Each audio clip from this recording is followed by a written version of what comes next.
Hello everyone, welcome to my DP helping channel. আজকে তোমাদের class করাবো সুপার 30 থেকে যে প্র্যাকটিস সেটগুলো তোমাদের করাচ্ছি। এই প্র্যাকটিস সেটগুলো তোমাদের প্রত্যেকটা এক্সামের জন্য খুবই গুরুত্বপূর্ণ। ওয়েস্ট বেঙ্গল পুলিশ আছে এবং ক্যালকাটা পুলিশ যে এখানে, এবং ওয়েস্ট বেঙ্গল পুলিশ কনস্টেবল, এছাড়া তোমাদের রেল, এসএসসি, ডব্লিউবিসিএস প্রত্যেকটা এক্সামের জন্য জিকে জিএস যেখানে থাকে যে পার্টগুলোতে এবং কারেন্ট অ্যাফেয়ার্সগুলো, সেই টপিকগুলোকে কভার করা হচ্ছে এই সুপার 30 ক্লাসের মধ্যে। এই সুপার 30 তোমাদের প্রত্যেকটা এক্সামে জিকে জিএসকে স্ট্রং করতে সাহায্য করবে। অল ইন্ডিয়া বেসিসের সমস্ত এক্সামের জন্য তোমরা এই ক্লাসটা নিতে পারো। পশ্চিমবঙ্গ পুলিশের সেরা প্রস্তুতিতে তোমরা অবশ্যই ক্লাসটা করবে। প্রথম থেকে শেষ পর্যন্ত তোমাদের অনেকটাই হেল্প হবে। আশা করি তোমরা বুঝতে পেরেছো। তোমাদের লুসিয়েন্টের ক্লাস করাচ্ছি চ্যাপ্টার অনুযায়ী, সেই ক্লাসটাও তোমরা করবে। সেই ক্লাসটাতে অনেক ইনফরমেশান দেওয়া রয়েছে, প্রত্যেকটা চ্যাপ্টার অনুযায়ী বাংলায় করে দিচ্ছি তোমাদের লুসিয়েন্টের অবজেক্টিভ জেনারেলের যে বইটা আছে এবং ডেসক্রিপটিভ বইটা। আজকে তাহলে শুরু করি জিকে জিএস এর সুপার 30 25 নম্বর প্র্যাকটিস সেট। 25 নম্বর প্র্যাকটিস সেটের প্রথম প্রশ্ন আমরা দেখে নেব। সূর্যের আলো থেকে বিদ্যুৎ উৎপন্ন করতে নিম্নলিখিত কোনটি ব্যবহার করা হয়? চারটে অপশান আছে: আল্ট্রাভায়োলেট রে, মাধ্যাকর্ষণ শক্তি, পারমাণবিক সংযোজন, ফটোভোল্টিক সেল। তাহলে সূর্যের আলো থেকে বিদ্যুৎ উৎপন্ন করতে নিম্নলিখিত কোনটি ব্যবহার করা হয় বলো। রাইট অ্যান্সার কি হবে? অপশান ডি, ফটোভোল্টিক সেল ব্যবহার করা হয়। ওকে, অপশান ডি হয়ে যাবে রাইট অ্যান্সার। এখানে একটি ইনফরমেশান দেখে নাও। একটা সৌরকোষ, এই সৌরকোষকে ইংরাজিতে বলে ফটোভোল্টিক সেল। ক্লিয়ার হয়েছে? এটা হলো একটি বৈদ্যুতিক যন্ত্র যা আলোক শক্তিকে ফটোভোলাইটিক প্রভাব দ্বারা সরাসরি বিদ্যুতে রূপান্তর করে, যেগুলো তোমরা সোলার প্যানেল হিসেবে চেনো। ওকে, এই সৌরকোষ তৈরিতে কি ব্যবহার করা হয়? এখান থেকে বারবার প্রশ্ন আসে এক্সামে। সিলিকন ব্যবহার করা হয়। পরবর্তী 2 নম্বর প্রশ্ন দেখো। অ্যারোমেটিক যৌগের সরলতম রূপ হলো কোনটি? বেনজিন, ইথিলিন, প্রোপেন নাকি প্রোপানল? অ্যারোমেটিক যৌগের সরলতম রূপ হচ্ছে বেনজিন। অপশান এ হয়ে যাবে কারেক্ট আনসার। খুব ইম্পর্টেন্ট প্রশ্ন কিন্তু এগুলো, প্রত্যেকটা এক্সামের জন্য তোমাদের গুরুত্বপূর্ণ। আসন্ন যে ওয়েস্ট বেঙ্গল পুলিশ মেন্স আছে, তোমাদের কিন্তু এখান থেকে অনেক প্রশ্নই কমন থাকবে, কারণ আগেও তোমাদের আমি যে কোশ্চেনের প্যাটার্ন অনুযায়ী যে প্র্যাকটিস সেটগুলো করিয়েছিলাম, সেখান থেকে অনেক প্রশ্ন কিন্তু যে কটা রিসেন্ট এক্সাম হয়েছে ওয়েস্ট বেঙ্গল পুলিশে, সেখানে কিন্তু কমন এসেছে। এসএসসি পরীক্ষাগুলোতে অনেক প্রশ্ন কমন ছিল, তাই প্রশ্নগুলো কিন্তু খুব ইম্পর্টেন্ট, অবশ্যই তোমরা কভার করবে। চলো একটা ইনফরমেশান আমরা দেখে নিই। বেনজিন এক প্রকার জৈব যৌগ। এর আণবিক সংকেতটা মনে রাখবে C6H6। ওকে, এই বেনজিন হচ্ছে ওষুধ, প্লাস্টিক, কৃত্রিম রবার এবং রঞ্জক প্রস্তুত করতে বেনজিন একটি বাণিজ্যিক দ্রাবক হিসাবে কিন্তু ব্যবহৃত হয়, এটা জেনে রাখবে। পরবর্তী 3 নম্বর প্রশ্নে চলে যাব। মানুষের রক্তে অক্সিজেনের বাহককে, মোস্ট ইম্পর্টেন্ট প্রশ্ন এটা, মানুষের রক্তে অক্সিজেনের বাহককে শ্বেতকণিকা, লোহিত কণিকা, লসিকা নাকি হিমোগ্লোবিন? রাইট অ্যান্সার হবে হিমোগ্লোবিন। অপশান ডি হয়ে যাবে রাইট আনসার। হিমোগ্লোবিন মানুষের মধ্যে অক্সিজেনের কিন্তু প্রাথমিক বাহক, এটা একদম মনে রাখবে। রক্তে পরিবাহিত মোট অক্সিজেনের প্রায় 98%, মানে 98% হিমোগ্লোবিনের সাথে কিন্তু আবদ্ধ থাকে, যেখানে শুধুমাত্র 2% হচ্ছে সরাসরি রক্তরসে দ্রবীভূত হয়। বোঝা যাচ্ছে? তাই খুব ইম্পর্টেন্ট এই জায়গাটা মনে রাখবে। হিমোগ্লোবিনের মাত্রা স্বাভাবিকের চেয়ে কম, তাহলে এর মানে হলো আমাদের শরীরে রক্তকণিকা যদি কমে যায়, তাহলে আমরা কি বুঝবো? আমাদের শরীরে অ্যানিমিয়া রোগটা হয়েছে। এখান থেকে প্রশ্ন আসে যে শরীরে যদি হিমোগ্লোবিন কমে যায় তাহলে কোন রোগ দেখা যায়? অ্যানিমিয়া রোগ দেখা যায়। এই রোগটা অ্যাকচুয়ালি কি? অ্যানিমিয়া। এটা হচ্ছে তোমার মানুষের শরীরে লোহিত রক্তকণিকার সংখ্যা কমে গেলে এই অ্যানিমিয়া রোগটা দেখা যায়। চলো পরবর্তী প্রশ্নে আমরা চলে যাব। 4 নম্বর, সবুজ রঞ্জকযুক্ত প্লাস্টিককে কি বলা হয়? এখানে একটু স্পেলিং মিস্টেক আছে, এটা প্লাস্টিক হবে না, এটা হবে হচ্ছে তোমার প্লাস্টিড। ওকে, সবুজ রঞ্জকযুক্ত প্লাস্টিডকে কি বলা হয়? প্লাস্টিড হবে ওটা। ওকে, একটু বাংলা স্পেলিং মিস্টেক ছিল ওটা। তাহলে সবুজ রঞ্জকযুক্ত প্লাস্টিডকে কি বলা হয়? কোরোপ্লাস্ট বলা হয়। অপশান বি হয়ে যাবে রাইট আনসার। এখানে দেখে নাও, বিজ্ঞানী স্ক্রিম্পার উদ্ভিদ কোষে সবুজ কণিকার নামকরণ করেন কোরোপ্লাস্ট। তাহলে কোন বিজ্ঞানী নামকরণ করেছে সেটা কিন্তু জেনে রাখবে, ইম্পর্টেন্ট হবে তোমাদের এক্সামে। ব্যাকটেরিয়া, ছত্রাক, নীলাভ, সবুজ শৈবাল প্রভৃতি উদ্ভিদ ছাড়া অন্য ধরনের উদ্ভিদের কোষে কিন্তু প্লাস্টিড থাকে, এটা কিন্তু খুব ইম্পর্টেন্ট। এই জায়গা থেকে কিন্তু প্রশ্ন আসে বিভিন্নভাবে যে অ্যাকচুয়ালি প্লাস্টিডটা কাদের কোষে থাকে। আর বর্ণের তারতম্য অনুসারে প্লাস্টিডের শ্রেণীবিভাগ মূলত 3 ভাগে করা যায়। বর্ণের তারতম্য অনুসারে কি কি? লিউকোপ্লাস্ট, ক্রোমোপ্লাস্ট আর হচ্ছে কোরোপ্লাস্ট। 3 ভাগে ভাগ করা হয় প্লাস্টিডকে। সালোক সংশ্লেষ প্রক্রিয়ায় উদ্ভিদের খাদ্য তৈরিতে প্লাস্টিড এবং ক্লোরোপ্লাস্টের কাজ কিন্তু অন্যতম। এখান থেকেও প্রশ্ন আসে, প্লাস্টিডের বা ক্লোরোপ্লাস্টের কাজ কি? সালোক সংশ্লেষ প্রক্রিয়ায় উদ্ভিদের খাদ্য তৈরি করা, এটা কিন্তু মূল কাজ। আরও কিছু কাজ আছে কিন্তু প্রধান কাজ হচ্ছে এইটা। ওকে, তাই এটা কিন্তু জেনে রাখবে। চলো পরবর্তী প্রশ্নে চলে যাই। 5 নম্বর, ভারত সরকার দ্বারা তৈরি বাফার স্টক হলো ড্যাশের স্টক। মানে বাফার স্টক যেটা বলা হচ্ছে ভারত সরকার দ্বারা তৈরি করা হয়েছে, সেই স্টকটা অ্যাকচুয়ালি মাংস, খাদ্যশস্য, কাঠ নাকি প্লাস্টিকের ওপর নির্ভরশীল? রাইট অ্যান্সার কী হবে, এটা খাদ্যশস্য যেটাকে বলে ফুড গ্রেনস। অপশান বি হয়ে যাবে তোমার রাইট অ্যান্সার। এইটার হচ্ছে স্টক হচ্ছে বাফার স্টক। খুব ইম্পর্টেন্ট, তোমাদের আসন্ন এনটিপিসি এক্সামে কিন্তু এই প্রশ্নটা এসেছিল। এখানে অনেকগুলো ইনফরমেশন তোমাদের জানতে হবে, কারণ এই টপিক থেকে বারবার প্রশ্ন দিচ্ছে, যেহেতু তোমাদের এই টপিকগুলোকে ক্লিয়ার করে রাখতে হবে। ওকে, দেখো এফসিআইয়ের ফুল ফর্ম হচ্ছে ফুড কর্পোরেশন অফ ইন্ডিয়া। এই এফসিআই 1665 সালে এই খাদ্য কর্পোরেট আইন 1964 আইনে কিন্তু এইটা প্রকাশ করা হয়েছিল, যে দেশে বিশেষ করে গমের বড় ঘাটতির পটভূমি যখন প্রতিষ্ঠা হয়েছিল তার উপর ভিত্তি করে কিন্তু এই বাফার স্টকটা নির্ভর করা হয়েছিল। কোন আইন অনুযায়ী কত সালে প্রতিষ্ঠা করা হয়েছিল তাহলে বোঝা গেল। এটা জেনে রাখবে, সরকার কর্তৃক ফুড কর্পোরেশন অফ ইন্ডিয়ার মাধ্যমে অর্জিত খাদ্যশস্যের স্টক বাফার হিসাবে কিন্তু পরিচিত। তাহলে স্টক বাফার কী হিসাবে পরিচিত না, এফসিআই এর অধীনে অর্জিত যে খাদ্যশস্যের যে স্টক করে রাখা হয় সেটাই কিন্তু বাফার স্টক। ওকে, মূলত চাল গম এগুলো সংগ্রহ করে রাখা হয়।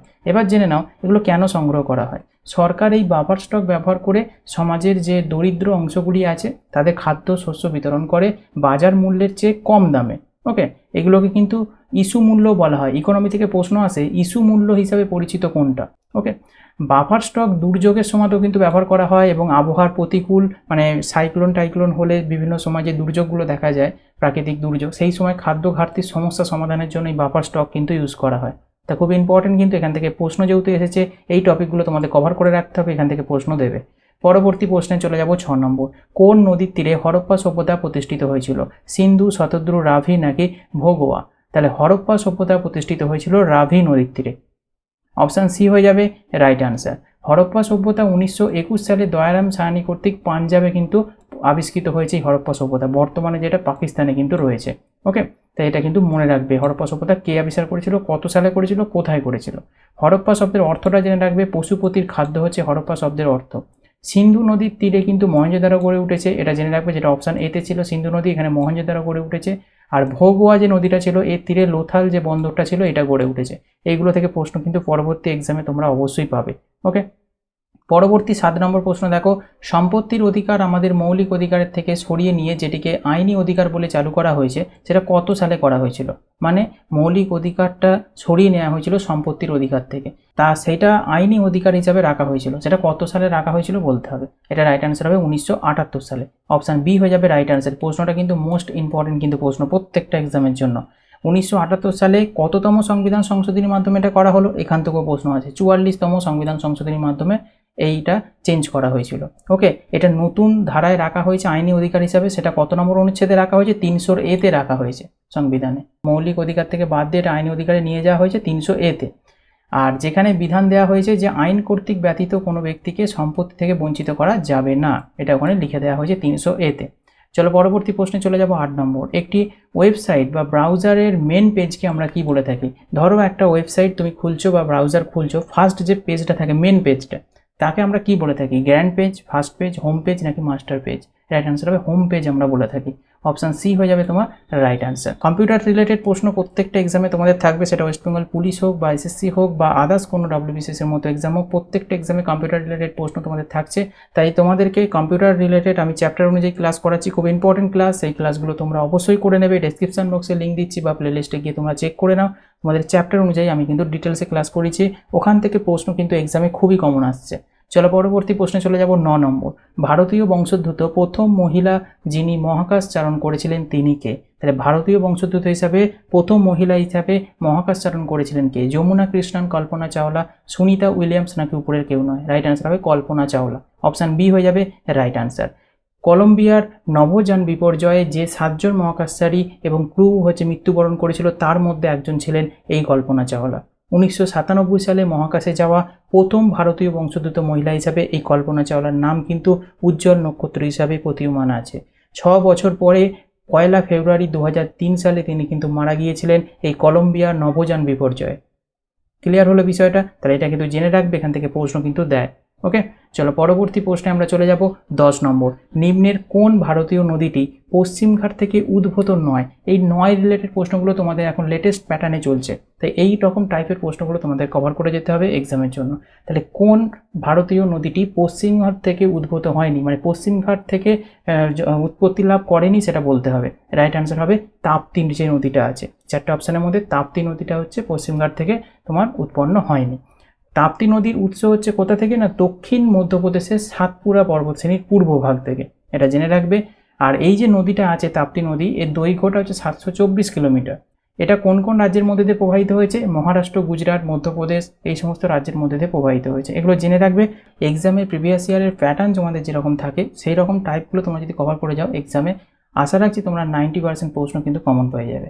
পূর্ব বাহিনী নদী কোনগুলো জেনে রাখবে? কৃষ্ণা, মহানদী, গোদাবরী, কাবেরী, এগুলো হচ্ছে পূর্ব বাহিনী নদী। পশ্চিম বাহিনী নদী হচ্ছে নর্মদা, তাপ্তি।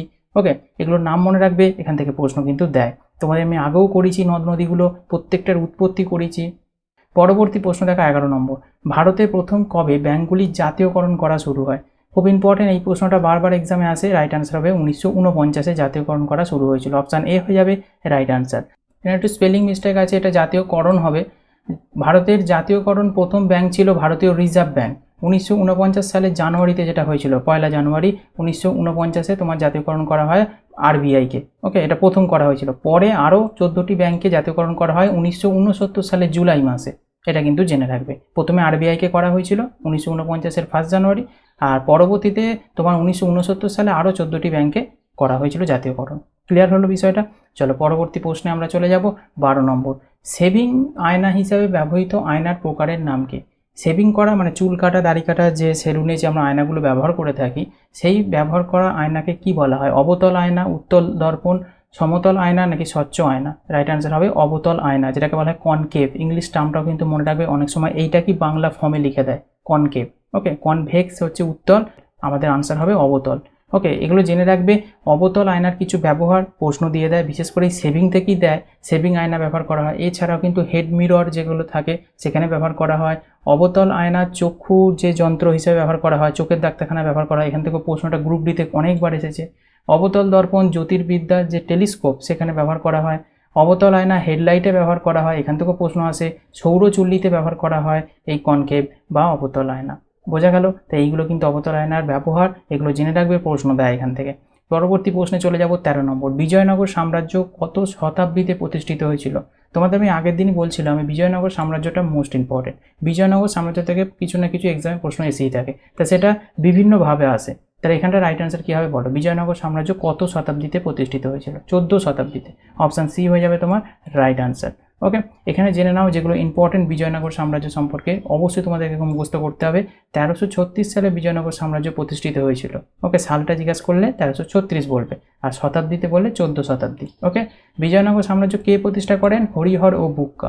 নেক্সট জানবে, এই বিজয়নগর যে সাম্রাজ্যটা ছিল আস্তে আস্তে দক্ষিণ ভারতের সর্বশ্রেষ্ঠ সাম্রাজ্যে কিন্তু পরিণত হয়। প্রশ্ন দেয় দক্ষিণ ভারতের সর্বশ্রেষ্ঠ সাম্রাজ্য কোনটা? এই বিজয়নগরটা। আর এখানে জেনে রাখবে বিজয়নগর সাম্রাজ্যের রাজধানী কী ছিল? হাম্পি ছিল এদের হচ্ছে রাজধানী। আর বিজয়নগর সাম্রাজ্যের শেষ শাসক কে ছিলেন? রাম রায়। আর কৃষ্ণদেব রায় কে ছিল বলো তো? বিজয়নগর সাম্রাজ্যের সবচেয়ে বিখ্যাত শাসক, মানে শ্রেষ্ঠ শাসক ছিল কৃষ্ণদেব রায়। আশা করি ক্লিয়ার হয়েছে। এইগুলো কিন্তু প্রত্যেকটাই প্রিভিয়াস ইয়ারে এসেছে এই প্রশ্নগুলো, তাই ইম্পর্টেন্ট টপিক এগুলো। পরবর্তী 14 নম্বর প্রশ্ন দেখো, অষ্টাদশ শতাব্দীর শেষ দিকে কোন ভারতীয় শহরগুলি প্রেসিডেন্সি শহরের মর্যাদা পেতে শুরু করে? তাহলে অষ্টাদশ শতাব্দীর শেষ দিকে কোন ভারতীয় শহরগুলি প্রেসিডেন্সি শহরের মর্যাদা পেতে শুরু করে? কলকাতা, বোম্বে এবং মাদ্রাজ। অপশান এ হয়ে যাবে তোমার রাইট আনসার। কলকাতা, বোম্বে এবং মাদ্রাজ এটা হচ্ছে তোমার মর্যাদা পেতে শুরু করেছিল। পরবর্তী 15 নম্বর প্রশ্ন দেখো, জাতিসংঘ কর্তৃক বিজ্ঞান বিভাগের মহিলা ও বালিকাদের আন্তর্জাতিক দিবস প্রতি বছর পালিত হয় কোন দিন? মোস্ট ইম্পর্টেন্ট, আন্তর্জাতিক সংস্থা থেকে তোমাদের প্রশ্ন আসবেই এক্সামে, ইউএন যেটাকে বলা হয়। ওকে, ইউনাইটেড নেশন, জাতিসংঘ কর্তৃক এটা তাহলে রাইট আনসার কী হবে? 11ই ফেব্রুয়ারি হচ্ছে পালন করা হয় মহিলা এবং বালিকাদের আন্তর্জাতিক দিবস হিসাবে।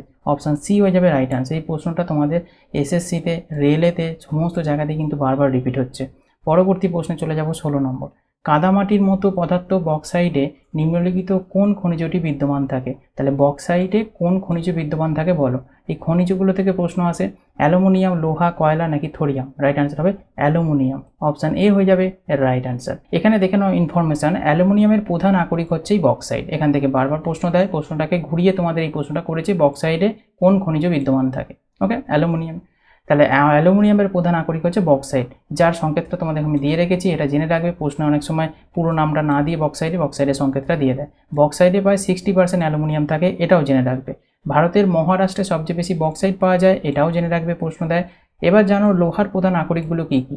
রেড হেমাটাইট, ব্রাউন হেমাটাইট, বা যেটাকে আমাকে লিমোনাইট বলা হয়ে থাকে, আর একটা আছে ম্যাগনেটাইট, একটা হচ্ছে সিডারাইট। এগুলো হচ্ছে লোহার প্রধান আকরিক। ওকে, তামার আকরিক হচ্ছে ম্যালাকাইট, এখান থেকেও প্রশ্ন আসে। তাহলে লোহার আকরিক, তামার আকরিক, আর হচ্ছে অ্যালুমিনিয়ামের আকরিক, এগুলো জেনে রাখবে, বারবার এক্সামে কিন্তু প্রশ্ন দেয়। পরবর্তী প্রশ্নে চলে যাব 17 নম্বর। নিম্নলিখিত দেশগুলির মধ্যে কোনটি ওপেকের সদস্য? জাপান, ব্রাজিল, ভারত নাকি কঙ্গো? ওপেকের সদস্য হচ্ছে কঙ্গো। অপশান ডি হয়ে যাবে রাইট অ্যান্সার। আমি যেরকম করে বলছি তোমাদেরকে করে যাও, এক্সামে কিন্তু কমন আসবে তোমাদের। পরবর্তী প্রশ্ন দেখো 18 নম্বর। হেমাবতী কোন নদীর উপনদী? মোস্ট ইম্পর্টেন্ট, হেমাবতী কোন নদীর উপনদী বলো? কাবেরী, কৃষ্ণা, মহানদী নাকি গোদাবরী? রাইট অ্যান্সার হবে কাবেরী নদীর উপনদী হচ্ছে হেমাবতী। অপশান এ হয়ে যাবে রাইট অ্যান্সার। এখানে কিছু নদী আর হচ্ছে উপনদীর নাম আমি দিয়েছি, এগুলো একটু মুখস্থ করে নেবে, প্রশ্ন দেয়। যেমন নর্মদা নদীর উপনদী হচ্ছে তাওয়া নদী, সেন নদী, শঙ্কর নদী, এগুলো হচ্ছে নর্মদা নদীর উপনদী। কৃষ্ণা নদীর উপনদী হচ্ছে ভীমা, এখান থেকে বারবার প্রশ্ন আছে। দুধগঙ্গা থেকেও প্রশ্ন আছে, মুসি থেকেও প্রশ্ন আছে, মালাপ্রভা থেকেও প্রশ্ন আছে, প্রত্যেকটা ইম্পর্টেন্ট কৃষ্ণা নদীর উপনদীগুলো। মহানদীর উপনদী হচ্ছে শিবনাথ, হাসদো, মন্ড, এগুলো হচ্ছে মহানদীর উপনদী। কাবেরীর উপনদী কোনগুলো? সিমসা, হেমবতী, অক্রাবতী, তারপর ভবানী, এগুলো হচ্ছে তোমার কাবেরীর উপনদী। অক্রাবতীটা তোমাদের হচ্ছে তোমার রেলের এনটিপিসিতে বা গ্রুপ বিতে কিন্তু অনেকবার এসেছে এই অক্রাবতী কার উপনদী। ওকে, এগুলো কিন্তু খুব ইম্পর্টেন্ট। পরবর্তী প্রশ্ন দেখো 19 নম্বর। ভারতের রাষ্ট্রপতি নির্বাচন পদ্ধতি কোন আর্টিকেল অনুযায়ী হয়ে থাকে? মানে ভারতের রাষ্ট্রপতি যে নির্বাচন হচ্ছে এটা কত নম্বর আর্টিকেলে বলা আছে বলো? এটা রাইট অ্যান্সার হবে অপশান এ 55 নম্বর আর্টিকেলে বলা আছে তোমার রাষ্ট্রপতির নির্বাচন পদ্ধতি। ওকে, এখানে কিছু আর্টিকেল সম্পর্কে জেনে নাও। 52 নম্বর আর্টিকেলে বলা আছে ভারতের রাষ্ট্রপতি যে থাকবে, মানে ভারতে একজন রাষ্ট্রপতি থাকবে, এইটা বলা আছে হচ্ছে 52 নম্বর আর্টিকেলে। 53 নম্বর আর্টিকেলে বলা আছে ইউনিয়নের নির্বাহী ক্ষমতা, এটা 53 নম্বর আর্টিকেলে বলা আছে। রাষ্ট্রপতির নির্বাচন, এইটা বলা আছে 54 নম্বর আর্টিকেলে। ওকে, আর নির্বাচনের পদ্ধতিটা কীরকম হবে এটা বলা আছে 55 নম্বর আর্টিকেলে। অনেকের মধ্যে 54, 55 নিয়ে কনফিউজ থাকে। ভারতের যে রাষ্ট্রপতি নির্বাচন যদি বলে, এটা কত নম্বর আর্টিকেলে বলা হয়? 54। যদি বলে যে রাষ্ট্রপতি নির্বাচনের পদ্ধতিটা কত নম্বর আর্টিকেলে বলা আছে, যেটা 55 নম্বর আর্টিকেলে, যেটা প্রশ্ন ছিল তোমাদের। রাষ্ট্রপতিদের যে পদের যে মেয়াদ সেটা বলা আছে হচ্ছে 56 নম্বর আর্টিকেলে। পুনর্নির্বাচনের যোগ্যতা, এটা 57 নম্বর আর্টিকেলে বলা আছে। রাষ্ট্রপতি হিসাবে নির্বাচনের যে যোগ্যতা কত, এটা 58 নম্বর আর্টিকেলে বলা আছে। রাষ্ট্রপতির কার্যালয়ের যে শর্তাবলী তা বলা আছে 59 নম্বর আর্টিকেলে। রাষ্ট্রপতির শপথ বা প্রতিশ্রুতি নেয়, এটা বলা আছে 60 নম্বর আর্টিকেলে। আর রাষ্ট্রপতির অভিশংসনের পদ্ধতি, অভিশংসনের ইংরাজিটা কি আগের দিন আমি তোমাদের বলছিলাম ডিটেলসে, ইমপিচমেন্ট পদ্ধতি যেটা থাকে। ওকে, রাষ্ট্রপতিকে অভিশংসন করা, এটা 61 নম্বর আর্টিকেলে বলা আছে। এটা খুব ইম্পর্টেন্ট, বারবার এক্সামে আসে। এই করা থেকে দেখবে তোমাদের এক্সামে কিন্তু খুবই প্রশ্ন আসে, অবশ্যই এগুলো তোমরা নোট ডাউন করবে। চলো পরবর্তী প্রশ্নে চলে যাব 20 নম্বর। নিম্নলিখিত কোনটি স্কেলার রাশি নয়? দেখো প্রশ্ন কি দিয়েছে, পড়ে আনসার করবে। নয় বলেছে কোনটা? ওকে, তাহলে এটা রাইট আনসার কি হবে? সময়, দূরত্ব, বল নাকি দুটি? তাহলে স্কেলার রাশি কোনটা নয়? বল হচ্ছে স্কেলার রাশি নয়, বল একটা ভেক্টর রাশি। অপশান সি হয়ে যাবে তোমার রাইট আনসার। এখানে দেখে নাও একটা ইনফরমেশান স্কেলার রাশি এবং ভেক্টর রাশি সম্পর্কে। স্কেলার রাশি কাকে বলে না? যে রাশির মান আছে কিন্তু কোনো অভিমুখ নেই তাকে আমরা স্কেলার রাশি বলবো। আশা করি তুমি বুঝতে পেরেছো। তাহলে স্কেলার রাশি কাকে বলবো? একটি রাশি যার মান আছে কিন্তু কোনো অভিমুখটা থাকবে না, মানে কোন দিকে যাবে সেই অভিমুখটা থাকবে না, সেটাকে আমরা স্কেলার রাশি বলবো। কিন্তু ভেক্টর রাশি কাকে বলবো? এই উল্টোটা, যাদের মান আছে এবং অভিমুখও আছে, এই দুটোই যার থাকবে তাকে আমরা ভেক্টর রাশি বলবো। আশা করি ক্লিয়ার হয়েছে দুটো। এই দুটো জেনে রাখবে, তাহলে তোমাদের আনসার করতে সুবিধা হবে। এবার জেনে নাও স্কেলার রাশির উদাহরণ কোনগুলো। দৈর্ঘ্য, ভর, আয়তন, ঘনত্ব, সময়, উচ্চতা, ক্ষেত্রফল, দ্রুতি, এগুলো হচ্ছে স্কেলার রাশি। একদম তোমাদের যে কটা দিয়েছি আমি পুরো একদম ডিটো মুখস্থ করে রাখবে। তোমাদের রেলের গ্রুপ ডি সামনে এক্সাম আছে, এসএসসির এক্সাম আছে, ডব্লিউবিসিএস আছে এবং হচ্ছে ডব্লিউপি মেন্স আছে। তোমাদের প্রত্যেকটা জায়গা থেকে স্কেলার রাশি, ভৌত রাশি থেকে প্রশ্ন আছে। তাই এগুলো তোমরা যদি মুখস্থ রাখো একদম, তাহলে তোমাদের এখন কোনো কনফিউজ হবে না। আর ভেক্টর রাশি কোনটাকে বলে? বেগ, ত্বরণ, মন্দন, সরণ, ওজন, বল এবং টর্ক। ওকে, এই টর্কটা কিন্তু রিসেন্ট এক্সামে বারবার রিপিট হচ্ছে। টর্ক কী রাশি? তোমরা সচরাচর যে কোনো কম্বাইন্ড যে বইগুলো তোমরা পড়ো সেই বইতে কিন্তু এই টর্কটা যে ভেক্টর রাশি, এটা কিন্তু কোনো বইতেই মিনিমাম বইগুলোতে লেখা নেই। তা সেখানে কিন্তু আনসার করতে তোমাদের কিন্তু সমস্যা হবে। তাই এই জিনিসগুলো তোমরা কিন্তু এই আমার সুপার 30 প্র্যাকটিস সেটগুলো যদি করো, তোমরা কিন্তু এই ইনফরমেশানগুলো পাবে, যেগুলো অন্যদের থেকে অনেকটাই তোমাকে ডিফারেন্ট করে দেবে, তোমাদের এক্সামে অনেকটা নাম্বার ক্যারি করতে সাহায্য করবে। চলো পরবর্তী প্রশ্নে চলে যাই। 21 নম্বর প্রশ্ন দেখো। ইসরোর প্রথম বাণিজ্যিক বিপণন শাখা কোনটি? খুব ইম্পর্টেন্ট, ইসরোর প্রথম বাণিজ্যিক বিপণন শাখা বলেছে কোনটা? রাইট অ্যান্সার হবে option D, antiques corporation limited. Option D হয়ে যাবে তোমার রাইট অ্যান্সার। এই অ্যান্টিক্স কর্পোরেশন যে লিমিটেড আছে, এটা 1992 সালের সেপ্টেম্বরে ভারত সরকার মালিকাধীন একটি প্রাইভেট লিমিটেড কোম্পানি হিসেবে ইসরো দ্বারা উন্নত প্রযুক্তি হস্তান্তরের জন্য ইসরোর এই বিপণন শাখা হিসেবে অন্তর্ভুক্ত করা হয়েছিল। এটা কিন্তু জেনে রাখবে কেন করা হয়েছিল এবং কত সালে করা হয়েছিল। পরবর্তী প্রশ্ন দেখো 22 নম্বর। নিম্নলিখিত কোনটি কম্পিউটারের আউটপুট ডিভাইস? তোমাদের আমি বারবার বলি ইনপুট আউটপুট থেকে প্রশ্ন একদম আসেই এক্সামে। কম্পিউটারের আউটপুট ডিভাইস হচ্ছে চারটে অপশানের মধ্যে প্রিন্টার, অপশান বি হয়ে যাবে তোমার রাইট অ্যান্সার। এই ওয়েব ক্যাম, স্ক্যানার, মাউস এগুলো কি সবই হচ্ছে ইনপুট ডিভাইস। এখানে আউটপুট ডিভাইস জিজ্ঞেস করেছে তাই প্রিন্টার হয়ে যাবে। আউটপুট ডিভাইসের মধ্যে কোনগুলো রয়েছে তোমাদের আমি নামগুলো দিয়ে রেখেছি দেখো। Monitor, printer, speaker, headphone, projector, GPS device, optical mark reader এবং বেরিড রিডার। ওকে, একদম অ্যাডভান্স তোমাদের আমি দিয়ে দিয়েছি কারণ এইগুলো থেকে প্রশ্ন এখন দিচ্ছে। ওকে, তাই এগুলো কিন্তু তোমাদের জেনে রাখতে হবে। এবার আমি তোমাদের বলবো যে আমি লুসেন্টের যে চ্যাপ্টার অনুযায়ী ক্লাস করাচ্ছি, আউটপুট এবং ইনপুট ডিভাইসেরও চ্যাপ্টার ক্লাস করিয়েছি আমি। ওকে, ডেসক্রিপশন বক্সে লিঙ্ক দিচ্ছি বা প্লেলিস্টে গিয়ে তোমরা চেক করো, এই ক্লাসটা তোমরা করে নেবে, তোমাদের দেখবে অনেক প্রশ্ন কিন্তু কমন আসছে। ওকে, চলো পরবর্তী প্রশ্নে চলে যাব। 23 নম্বর, কবে ভারত জীববৈচিত্র্য আইন গ্রহণ করেছিল? মোস্ট ইম্পর্টেন্ট, বায়োলজিক্যাল ডাইভার্সিটি অ্যাক্টটা গ্রহণ করেছিল ভারত কবে? চারটে অপশান আছে, 1992, 2021, 2008 নাকি 2002। রাইট অ্যান্সার হবে 2002। অপশান ডি হয়ে যাবে তোমার রাইট অ্যান্সার। 2002-এ কিন্তু এই বায়োলজিক্যাল ডাইভার্সিটি অ্যাক্ট কিন্তু ভারত গ্রহণ করেছিল। পরবর্তী 24 নম্বর প্রশ্ন, ভগবান বুদ্ধের ছবি তর্পণ করা কাদের গুরুত্বপূর্ণ রীতি? মহাযানদের, হিনযানদের, বজ্রযানদের নাকি নিয়াংমাদের? তাহলে ভগবান বুদ্ধের ছবি তর্পণ করা কাদের গুরুত্বপূর্ণ রীতি? মহাযানদের। অপশান এ হয়ে যাবে রাইট অ্যান্সার। বৌদ্ধদের সম্প্রদায় যে আছে তার দুটি শাখা আছে, একটা হচ্ছে হিনযান আর একটা হচ্ছে মহাযান। আর একটা জিনিস জেনে রাখবে ইম্পর্টেন্ট এই মহাযান রিলেটেড, 72 খ্রিস্টাব্দে যে চতুর্থ বৌদ্ধ সংগতি বা সম্মেলনটা যে হয়েছিল সেখানে হিনযান ও মহাযান এই দুটি শাখায় কিন্তু বিভাজন হয়ে গেছিলো। প্রশ্ন আসে এক্সামে যে হিনযান এবং মহাযান দুটি শাখায় বিভক্ত হয়ে গেছিল কততম বৌদ্ধ সংগতিতে? চতুর্থতম বৌদ্ধ সংগতিতে, যেটা হয়েছিল 72 খ্রিস্টাব্দে। এটা কিন্তু জেনে রাখবে। ওকে, চতুর্থ বৌদ্ধ সংগতি যেটা হয়েছিল সেটা কাশ্মীরে হয়েছিল, মতান্তর আছে যেটা আবার অনেকে বলে জলন্ধর, তোমরা অ্যাকচুয়ালি কাশ্মীরে জেনে রাখবে। ওকে, আর এর পৃষ্ঠপোষক কে ছিল চতুর্থ বৌদ্ধ সংগতি? কনিষ্ক ছিল। আর সভাপতি কে ছিল? বসুমিত্র ছিল চতুর্থ বৌদ্ধ সংগতির সভাপতি। তাই এইগুলো থেকে প্রশ্ন দেয়। বৌদ্ধ সংগতি তোমাদের আমি আগেও করেছি, বারবার করিয়েছি আমি, তোমরা ক্লাসগুলো সম্পূর্ণ করো, সেখানে সমস্তটা পাবে। পরবর্তী প্রশ্ন দেখো 25 নম্বর, নিম্নলিখিত কে লন্ডনে আয়োজিত 3টি গোলটেবিল বৈঠকেই অংশগ্রহণ করেছিলেন? তাহলে এই প্রশ্নটা দেখো ইম্পর্টেন্ট প্রশ্ন কিন্তু। 3টে গোলটেবিল বৈঠকে অংশগ্রহণ করেছিল কে?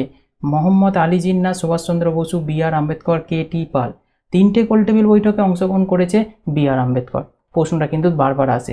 এবার জেনে রাখতে হবে তোমাদের প্রথম গোলটেবিল বৈঠক কবে হয়েছিল? 1930-এ। দ্বিতীয় গোলটেবিল বৈঠক হয়েছিল 1931-এ। তৃতীয় গোলটেবিল বৈঠক হয়েছিল 1932-এ। ওকে, চলো পরবর্তী প্রশ্ন 26 নম্বর, নিউক্লিয় পদার্থবিদ্যার জনক কাকে বলা হয়? এটা রাইট অ্যান্সার কী হবে বলো? নিউক্লিয় পদার্থবিদ্যার জনক কাকে বলা হয়? Isaac Newton, Rutherford, James Watt, J Thomson. Right answer হবে রাদারফোর্ডকে বলা হয় নিউক্লিয় পদার্থবিদ্যার জনক। অপশান বি হয়ে যাবে রাইট অ্যান্সার। পরবর্তী 27 নম্বর প্রশ্ন দেখো, নিচের কোন রঞ্জকগুলি ফল ও শাকসবজির রং নির্ধারণের জন্য দায়ী? তাহলে এই রঞ্জক থেকে মানে পিগমেন্ট থেকে প্রশ্ন কিন্তু তোমাদের আসে এক্সামে, বিশেষ করে তো রেলের প্রশ্নগুলোতে তো খুবই আসে। রিসেন্ট আবার ওয়েস্ট বেঙ্গল পুলিশে দেখা যাচ্ছে এই সায়েন্স রিলেটেড কিছু টপিক আছে যেগুলো থেকে প্রশ্ন কিন্তু দিচ্ছে। তাই এই রঞ্জকটা কিন্তু খুব ইম্পর্টেন্ট। তাহলে কোন রঞ্জকটা হবে রাইট অ্যান্সার বলো? শাকসবজি রং নির্ধারণের জন্য দায়ী, এটা হবে option D, anthocyanin. Option D হয়ে যাবে তোমার রাইট অ্যান্সার। পরবর্তী 28 নম্বর প্রশ্ন দেখো, কেন্দ্রীয় সরকার কাকে সশক্তিকরণ কমিটির চেয়ারপারসন হিসাবে নিয়োগ করেছে কোভিড-19 ভ্যাকসিনের প্রশাসনিক দায়িত্ব পালনের জন্য? মোস্ট ইম্পর্টেন্ট আসন্ন এক্সামের জন্য এই প্রশ্নটা তোমাদের। তাহলে কাকে নিয়োগ করা হয়েছে? কেন্দ্রীয় সরকার নিয়োগ করেছে সশক্তিকরণ কমিটির চেয়ারপারসন হিসাবে আর.এস. শর্মা। অপশান বি হয়ে যাবে তোমার রাইট অ্যান্সার। ওকে, আর.এস. শর্মাকে নিয়োগ করা হয়েছে কোভিড-19 ভ্যাকসিনের প্রশাসনিক দায়িত্ব পালন করার জন্য। পরবর্তী 29 নম্বর প্রশ্ন দেখো, একটা উপন্যাস রিলেটেড প্রশ্ন, এ প্রাইম মিনিস্টার টু রিমেম্বার এই উপন্যাসটি কে লিখেছেন? খুব ইম্পর্টেন্ট তোমাদের আসন্ন এক্সামের জন্য এই প্রশ্নটাও। অ্যাডমিরাল সুশীল কুমার, বিপিন চন্দ্র পাল, অরুন্ধতী রায় নাকি তাপলিং সিং? এ প্রাইম মিনিস্টার টু রিমেম্বার এই উপন্যাসটি লিখেছে অ্যাডমিরাল সুশীল কুমার।